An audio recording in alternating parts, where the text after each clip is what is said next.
इसके पहले तक साउथ मूवीज को सिर्फ साउथ में ही देखा जाता था, वहीं पे ही उनका क्रेज होता था। लेकिन कुछ सुपर्ब एक्टर्स की वजह से आज साउथ मूवीज को ना सिर्फ इंडिया में बल्कि पूरे विश्व भर में देखा जा रहा है और सराहा भी जा रहा है। उनमें से एक सुपरस्टार का नाम है अल्लू अर्जुन। बंदे की एक मूवी रिलीज हुई जिसका नाम है अंगू वेकुंठपुरथु। मुझे मलयालम बिल्कुल नहीं आती, लेकिन उस बंदे की कॉमेडी पे मैं खूब हंसा, उस बंदे के इमोशनल सीन्स पे मैं खूब इमोशनल हुआ और उस बंदे की डांस का तो जवाब ही नहीं है। 3 दिन से मेरी कार में उसी मूवी का गाना बज रहा है जिस मूवी के लिरिक्स मुझे बिल्कुल समझ में नहीं आते।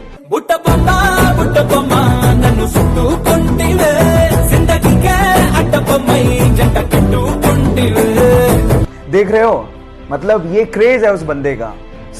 अल्लू अर्जुन, जिसे हम स्टाइलिश स्टार भी कहते हैं, उस बंदे के लिए एक हार्ट तो बनता है।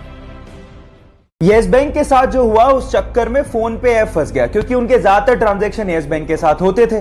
अब 6 मार्च को अचानक से फोन पे ऐप ठप पड़ गया, जिसकी वजह से लोगों को परेशानी हुई। अब इसका फायदा उठाते हुए उनके राइवल पेटीएम ने ट्वीट करते हुए कहा कि डियर फोन पे, पेटीएम सबको अपनाता है, हम आपके कामकाज को संभालने में सक्षम है, हमें आपको सुधारने का मौका दीजिए। इस बात पे फोन पे ने रीट्वीट करते हुए कहा कि डियर पेटीएम, अगर आपका कामकाज इतना ही अच्छा होता तो हम पहले से बोल चुके होते। और उसके बाद जो उन्होंने लिखा वो आप लोगों को सुनना चाहिए। उन्होंने कहा कि संकट की घड़ी में अपने साथियों को छोड़ने की तेजी किस काम की।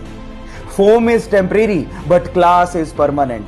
सो गाइस, यहां सीखने लायक बात यह है कि संकट की घड़ियां आती जाती रहती हैं। इस सिचुएशन में अपनी साथियों का साथ कभी नहीं छोड़ना चाहिए, क्योंकि वक्त बदलते देर नहीं लगती। वो बचपन से ही बोलने में हकलाता था, इसलिए उसे स्कूल जाने तक में डर लगता था, क्योंकि उसके स्कूल के सारे दोस्त उसे चिढ़ाया करते थे। एक दिन उसने अपने दोस्त को कहा कि वो बड़ा होकर एक्टर बनना चाहता है। इस बात पे उसके दोस्त ने रिप्लाई किया कि तू एक लाइन तो ढंग से बोल नहीं पाता, तू एक्टर कहां से बनेगा। ये बात उसके दिल को लग गई और तब उसने स्पीच थेरेपी करने की सोची और धीरे धीरे इंप्रूवमेंट भी आने लगी। इसके एक्टर बनने की बात उसके डायरेक्टर पिता को भी पता थी, लेकिन वो इस पक्ष में नहीं थे। लेकिन एक दिन पिताजी जब कहो ना प्यारे की स्क्रिप्ट लेके शाहरुख खान के पास गए तो उसने उसे करने से मना कर दिया।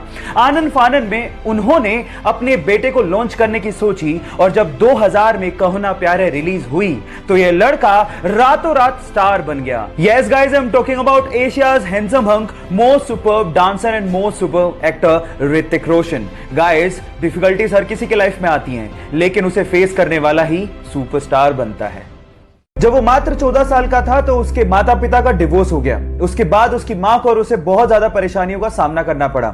जहां घर का खर्च निकालने के लिए उसकी मां को दूसरों के यहां काम करना पड़ा, वहीं उसे भी घर घर जाकर, बसों में जाकर स्कूली सामान बेचना पड़ा और छोटा मोटा पार्ट टाइम जॉब भी करना पड़ा। इस वजह से उसकी पढ़ाई भी बीच में छूट गई। उसने कॉलेज ड्रॉप आउट तो कर दिया था, लेकिन सीखना नहीं छोड़ा था। पार्ट टाइम जॉब करते करते उसने वेब डिजाइनिंग सीखी और उस पर अपना करियर बनाने की सोची। बहुत सारी असफलताओं के बाद भी उसने हार नहीं मानी और फाइनली आज वो बंदा ज्ञानी पंडित जैसी वेबसाइट्स का मालिक है और बहुत सारे विजिटर्स उसकी साइट्स पर विजिट करते हैं। इनफैक्ट गूगल ने कम से कम 3 से 4 बार उसे अपने प्रोग्राम्स में इनवाइट भी किया है। महाराष्ट्र के छोटे से शहर अकोला से निकले मयूर खरपकार के लिए एक हार्ट तो बनता है। चाइना में 11 साल का बच्चा था जिसका नाम था लियांग याओई। अचानक से उसे पता लगा कि उसे ब्रेन ट्यूमर है और अब वो बच नहीं सकता। उसके बाद जो उसने अपनी मां को कहा वो आप लोगों को ध्यान से सुनना चाहिए।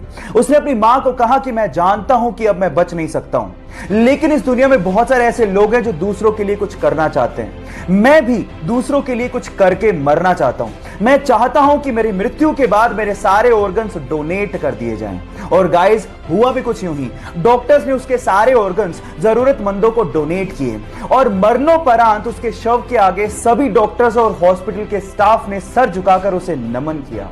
मैं भी इंसानियत का पैगाम देने वाले उस छोटे से बच्चे को सर झुका के नमन करता हूं। क्या आप लोगों ने डेडपूल देखी है? आई थिंक वो मार्वल का सबसे फनी सुपर हीरो कैरेक्टर है और मेरा तो पर्सनल फेवरेट है।